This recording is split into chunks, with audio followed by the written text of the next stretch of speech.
Welcome, Jar of Marble dwellers, and to the Jar of Marble dweller curious. My name is Linda. This is my podcast called Jar of Marbles, where we discuss anything and everything, particularly from myself being 60. Blessings can come in ways where you didn't get something that you really thought you wanted, and certainly when you get to the age that I am at, you have a little bit of a hill to stand on and look back on and go, hell, I'm glad that didn't work out. I mean, any of us can think of that in any time, in any stage of our life. But seeing as this podcast is about being 60, well, at least from a lady that is 60, this week I'm talking a little bit about running out of time. And I hope that you enjoy it, marble dwellers, and that it gives you some food for thought. And certainly love to hear any feedback that you have. It's always great to get that. It doesn't make you feel like you're so by yourself, which I am. You're on. I'll be quiet, Bob. So I found that when 60 arrived, I quickly became interested in maths and statistics. If we are to go by society's opinion, being 60 means you're pretty much done. You're cooked. You're ready and you're primed for the other side. Apparently. You're entitled to a seniors card here in Australia. Cheap bus trips. Oh yeah! Fortunately, I have my own wheels and so I can go off on my own adventures.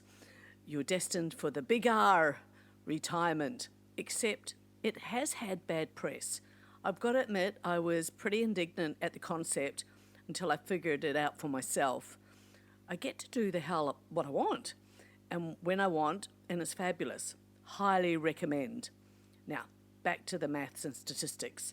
Carry the 2, multiply by 5, divide by 3, and there's less time on the planet than I figured. A little bit obsessed about that. I think it's because this is such a different part of my life that I have so much creative control and freedom that I'm thinking, okay, so what will I do as opposed to when you're young and you're a teenager and you think you're going to live forever, which is, I think, is fantastic. It's a wonderful freedom. I don't know whether people feel like that so much now, coming from a young perspective. But in my day, which was, we're talking 40, 50 years ago, as I was a young girl coming into being a teenager, the whole concept of getting old was for the old. That was something that was never going to touch us young people. So I really am of the mind that there really is still so much time to be all that you want to be and that you will eventually end up where you're supposed to be. But I've got to say that there was a time where I really felt like I was running out of time, like it was extreme, it was acute, it was full on. And every day I'd wake up and just think, oh, hell, I think I just felt so, putting myself under so much pressure as to, well, what does the rest of my life look like? And so I was envisioning myself in like an old people's home, unable to, take myself to the toilet and unable to feed myself, knowing that that is a reality that we do get, if we get to live that long, that there's a great possibility that the things that we take for granted, we just aren't able to do. And nobody wants that as an outcome. And I got really knee deep in that for a while. So I think that was a part of the turning the 60 thing. Aside that also, it's like, oh, hell, this is when the face falls in and the hair falls out and, start having hair growing in places that you've got, like, really? Like, what? I mean, not to say that doesn't happen at other stages, it does. I remember that happening in my 40s, discovered this hair that was sort of growing out of my neck and it was strong and it was white. It could have been a bridge. You could have balanced yourself on it and it was really strong. And I couldn't get the bloody thing out. Well, eventually I did, but I just thought, how long has it been there? I've been stabbing people while I've been talking to them and no one said, hell, there's, you've got a white tree growing out of your neck there, Linda. Anyway, so I think also too, the consciousness of turning 60 and realising that I could give myself permission to fail, like whatever I had a go at, well, it might not work out. And I think sometimes that can be the thing at any age, that we stop ourselves dipping in the water of trying new things because we're so afraid that it might not work out. But you know what? Just having a go to me is, I admire that. It's because it's more than what a lot of people would do, and I think it's a great gift that you give to yourself, and dropping the walls, let your heart be open. If a possibility excites you, don't leave it unexplored. I think it's gives you that sense of taking small steps forward with a certain amount of faith and courage. And even though when we have courage, rarely do we actually feel like it's courage. We're busy, pooping our pampies, and it's the people that care about us, or even people just in general, they'll be on the sideline. They might not say it, but they'll say, my God, she's got courage, that girl. That girl's got balls. She got big, hairy balls. She's got courage. I think that's what they were probably, trying to say. And I think that when we go through those walks of fire, when you're nervous about something coming up, I was sort of engaging with a friend who was really nervous about an exhibition coming up, just really worried about it. And I just feel so filled with admiration for her, because that takes courage, and that nervousness is like, you're doing it, you are actually doing it, and so many aren't. And I just think giving yourself that chance, love yourself enough that you're just going to go out and give things a go. Then you've got a story, then you've got a memory, then you've got a baseline. I sort of feel like I felt that I was ready to start taking some bold steps, and I was starting to feel more confident in areas that I hadn't before. One of them was learning all the techie stuff to be able to set up a podcast.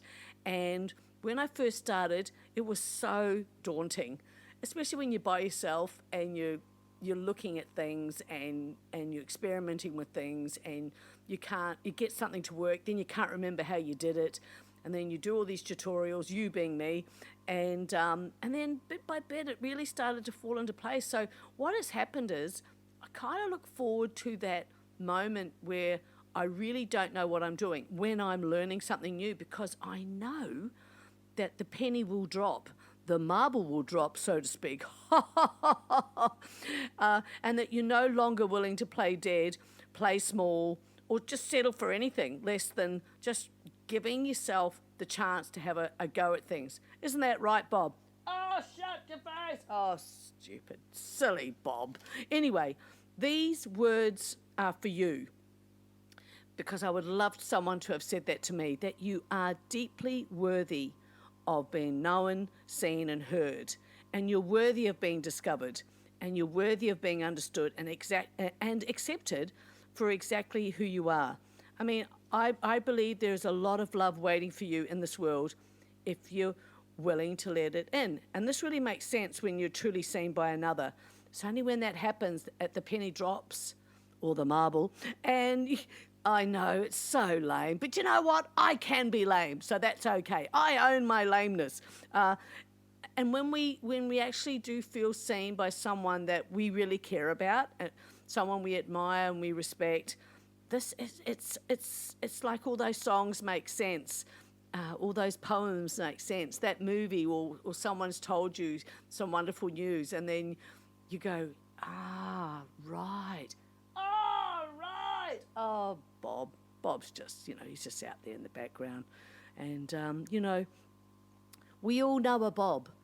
A Bob, can sometimes be representative of, that little voice in your head that won't allow you just to have that, piece of congratulations for yourself, or, that you're feeling really good about realizing that maybe you might just trust how you feel about things, or you trust what you're going through.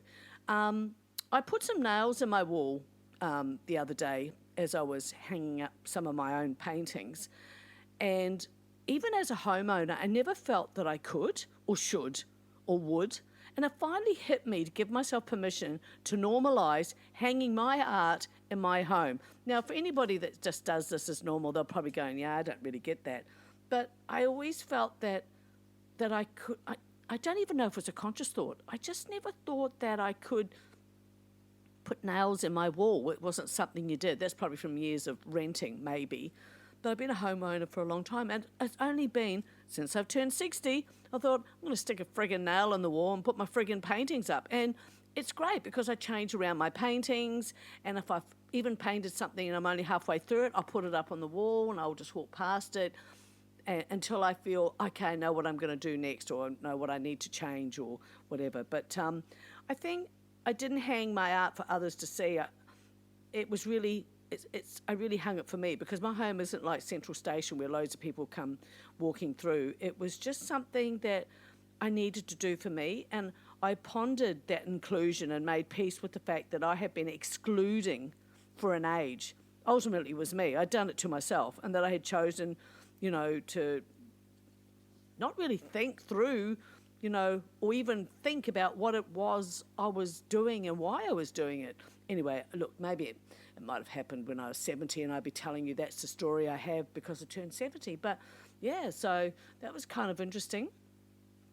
But I think it's really another wonderful thing that I like to think about is I am now more conscious and aware of making it all count and being grateful for the things that I really enjoy, which might be having a cup of tea with a dear friend, a weekend road trip, time with my children, time with my grandchildren. Oh my God, that is just like amazing.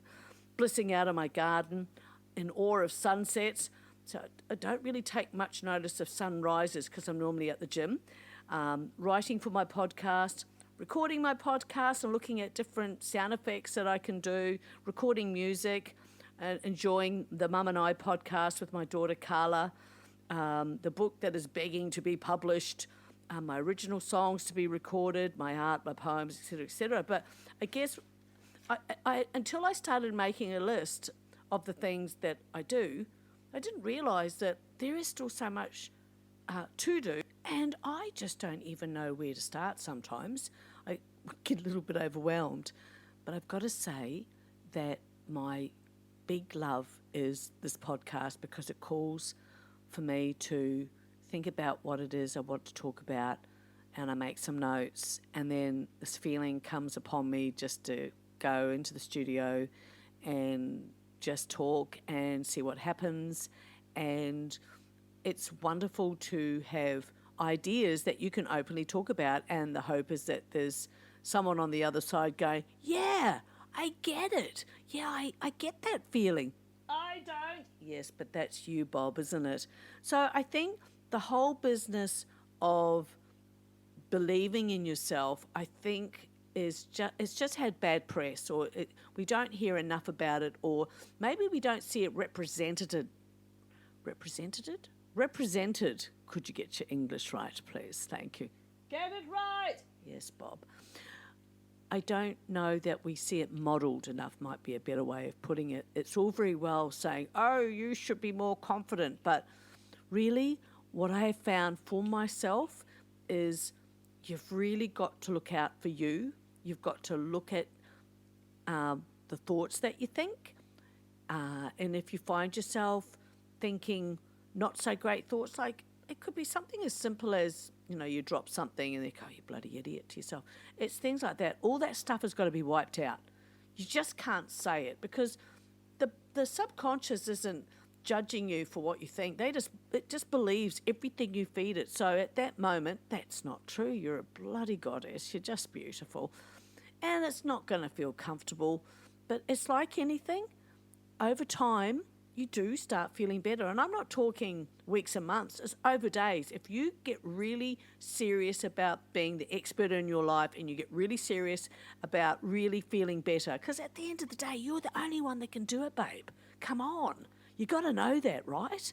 Yeah, because if you don't feel it, or you don't feel good about yourself, someone can say till they're blue in the face, oh, you're amazing and you're wonderful.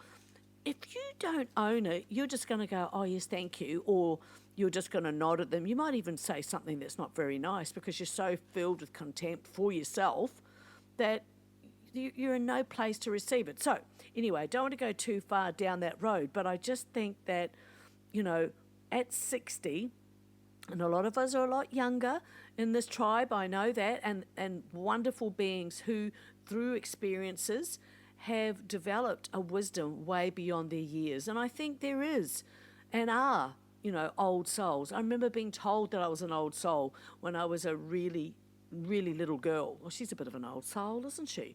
And I sort of thought, yeah, but I'm 5. What are you talking about? But looking back, I get it. I was an old soul before I was old. So because I'm 60, yes, I have seen a lot and I really have done a lot. And you don't really realise it till you start writing it all down, and going, hell, or, when you're having meaningful conversations with your children or family members or friends, people that know you, and you start noting what you have actually done in your life and what you've learned. And so I think when we have formed wisdoms, my hope is that it can feel like a warm, calming water to you where you're relating to it. You might be nodding sagely wherever you are right now going, yeah. And while it is nice to get confirmation and affirmation from others, I think when you own it yourself, that is a real power. I think the courage of defining your life arrives. And when it does, it just feels like stress is just taken out of so many things that once upon a time may have been a bit hard to bear. I think you understand yourself honestly and with ease, and you see right through shit. You have no time or fucks to give for bullshit. You know who matters and care not for nonsense people. You love deeper. And I think this and so much more is what I'm saying, not necessarily because I'm 60, but I think that I can really see it more clearly. It's like climbing a mountain of age, and you get to a point where you're able to turn around and look back what is perhaps the landscape of your life and go, yeah, I've been through this, and this, and yet here I am and here I stand. And I know there's people out there that get this and understand this and know what it's like. Like, for example, exclusion. Exclusion is real and it's very revealing, and it is so revealing of how shallow and mean-spirited people can be. They're not feeding your soul, they're sucking you dry. And more importantly, what ends up happening is you're not feeding your own soul. And I think this sort of goes in hand with this running out of time where I have not got time for that kind of bullshit. People know what they're doing. And that was another thing I did for a long time. I made excuses for dickheads. I was just like, oh, well, they've had a hard time. Someone's died in their family. They've had a problem. Like, none of us haven't. Like, not great things have happened to me, but I don't use that as a platform to go out and destroy people, especially when you know people really, really care about you, or they know that you really care about them. And I think this, like the pandemic, coming out of it slowly, I think this is what comes when we're coming to ourselves in some regard, where you're coming back home to yourself in a more profound way, because age does give you a certain amount of wisdom if you are looking out for yourself, because you can only look out for yourself if you're looking out. If you're looking out for yourself, you can only then really look out for others, right? I'm not saying because I'm 60, because I know quite a few people who are my age and above, and honestly, they've not grown past the age of 12. Age is no guarantee of wisdom. But I think that if you have got something to share, and if you can help people along the way, that's wisdom, that's kindness, that's love. And certainly there is a certain amount of experience that we have that, we don't necessarily even have to say openly. It's more an inside job where if someone's saying something that is just beyond ridiculous, I just don't feel the need to tell them. And by the same token, to be able to turn around and say, well, it doesn't have to be like that. There are choices. Because sometimes we need to hear those words, because I have no choice. Like, you do. You actually do. And bit by bit, we can make changes in our life. It's just when we look at the whole big, gigantic cake, it can just be overwhelming. So it's just a little slither at a time. Now, talking about cake, there is a story that I wanted to tell, and I was telling the story not so long ago, and it normally is received with a certain amount of that's just terrible, which is actually the kind of reaction that I want. And then you get that look is like, what kind of person are you? And, you do like to have a little bit of mystery, don't you? Ha ha, mystery! Thanks, Bob. Anyway, many years ago, I was invited to a birthday party, and it was a gathering. It was adults at night, and it was this big, open, planned apartment, and I didn't know the person's who the person's birthday it was. And when we got there, it was just absolutely crowded. And somehow I'd missed dinner. I was really hungry, and everybody was getting stuck into the booze. And I'm not a drinker, so I was just seeing if I could find some food. And I couldn't find anything anywhere. So I just wandered into the kitchen. And I must say, it was a very nice kitchen. It was enormous. And I couldn't see any food, so I thought I'll just have a quick look in the fridge. And there was this big, gigantic cake covered with, I've never seen so many strawberries. And so I thought I'll just have a couple of strawberries. Before I knew it, I'd eaten all the strawberries and realised that I'd done it. I must have just gone into a blind fury of eating, left the room, and then sometime later that cake came out. Then I realised it was the birthday cake with candles on it, and people were could hear they were abuzz with something wrong, rhubarb, rhubarb, rhubarb. And then it got back to my friend who was standing next to her. She said, "You're not going to believe this. Somebody ate all the strawberries of her birthday cake." And I said, "Oh my Lord, who would do such a thing? I mean, really?" And, and people were really, they were quite blown away by it, because it was actually a really big cake that needed to have a lot of strawberries in order to cover it, and I'd eaten them all. And I must say, they were very nice. They were very sweet. And I got to say, I felt no guilt. I mean, I was very young and wild. I was probably, 25.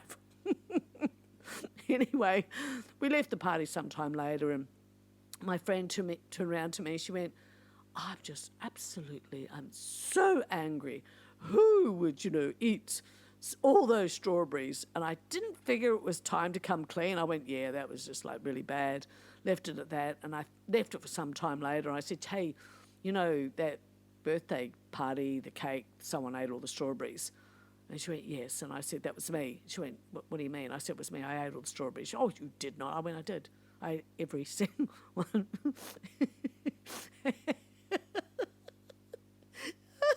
And she got a look in her eye like she would have quite happily murdered me if she could. Anyway, I left sometime after then, and but she came around. But you know what it gave me? It gave me this kind of, how would you say, elusive respect. From that point on, she didn't really take me for granted. It was sort of like, what are you capable of? Well, there's so much. But, I wouldn't do it now. Well, I might. It depends, I suppose, on how hungry I am. So, back to the whole business about running out of time. I never really thought that I would get to this point where I would be able to have my own podcast. There was this whole stretch of time where I felt completely out of my depth. I knew nothing about anything that would lead me to be able to do it. And I watched my daughter set things up, and she would do it so quickly that I would have no idea what it was she just did.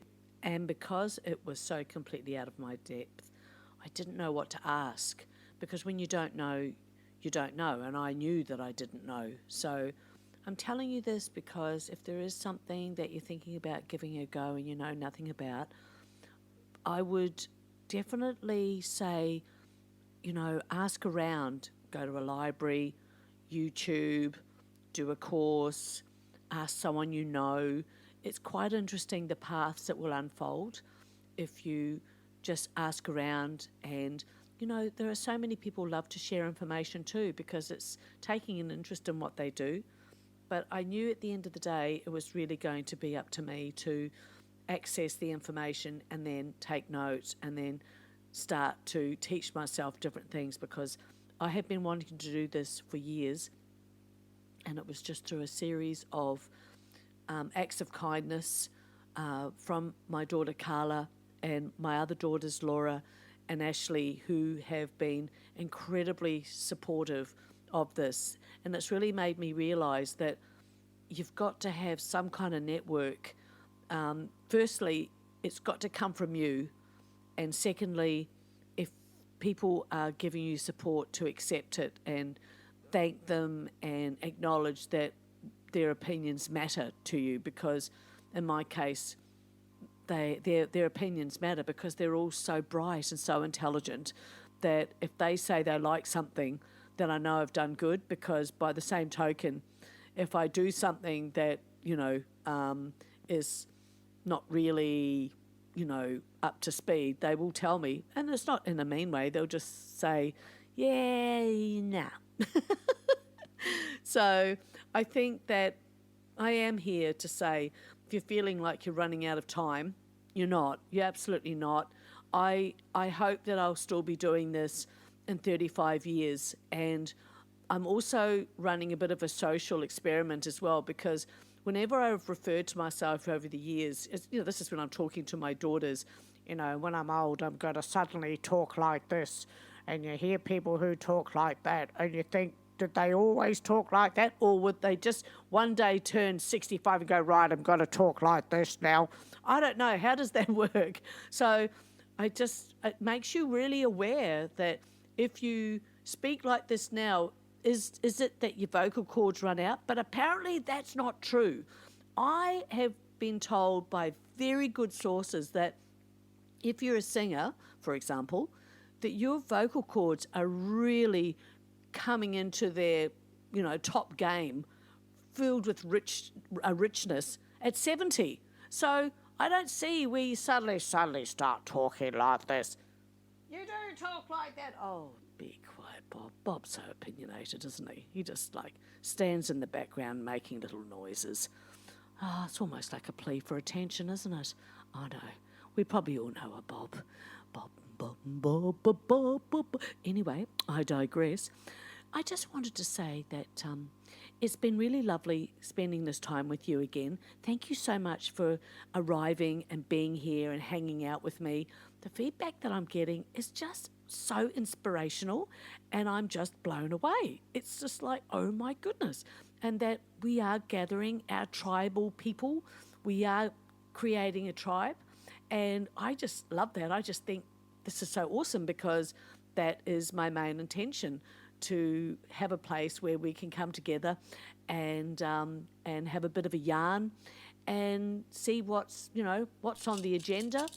And I just got to go, because this goodbye is probably never going to end. But thank you so much for coming. It's always an honour and pleasure that you're here. And I'll see you next time. Bye.